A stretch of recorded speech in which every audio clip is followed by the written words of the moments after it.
শিক্ষার্থীদের কোটা আন্দোলন একটা পর্যায়ে রূপ নেয় সরকার পতনের দাবিতে।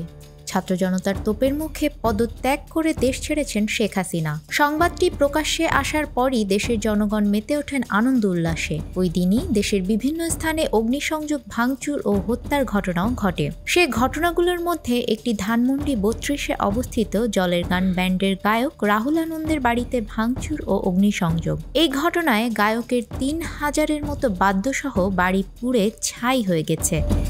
প্রাথমিকভাবে ধারণা করা হয়েছিল পরিকল্পিতভাবে বাড়িতে আগুন দেয় দুর্বৃত্তরা। বিষয়টি নিয়ে গণমাধ্যমে কথাও বলেন রাহুল। জানান, স্ত্রী সন্তানকে নিয়ে এক কাপড়ে কোনোমতে বাড়ি থেকে বেরিয়ে আসেন তিনি।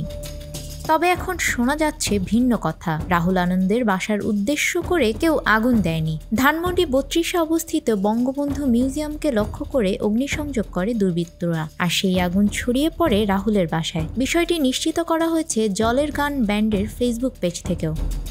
এ বিষয়ে রাহুল আনন্দের পারিবারিক বন্ধু ফারহানা হামিদ এক ফেসবুক পোস্টে লিখেছেন, রাহুল আনন্দের বাসা উদ্দেশ্য করে আগুন দেয়া, লুটপাট বা ভাঙচুর করা হয়নি। আগুন দেয়া হয়েছে ৩২-এর বর্তমান বঙ্গবন্ধু মিউজিয়াম ও তার ভবিষ্যৎ পরিকল্পনার অংশ সেটুকুতে। রাহুল দা একটা একতলা বাসায় ভাড়া থাকতেন। এক পাশে তাদের সংসার, অন্য পাশে জলের গানের স্টুডিও। ৩২-এর সেখানে আরও অনেক এমন বাসা আছে। রাহুল দা ও তার পরিবারের দুর্ভাগ্য, এই বাসাটা নতুন মিউজিয়ামের দেয়াল ঘেঁষে।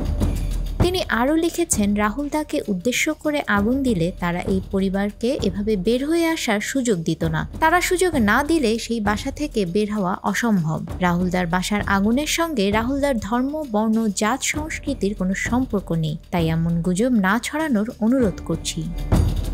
নিউজ ডেস্ক, আমাদের সময়।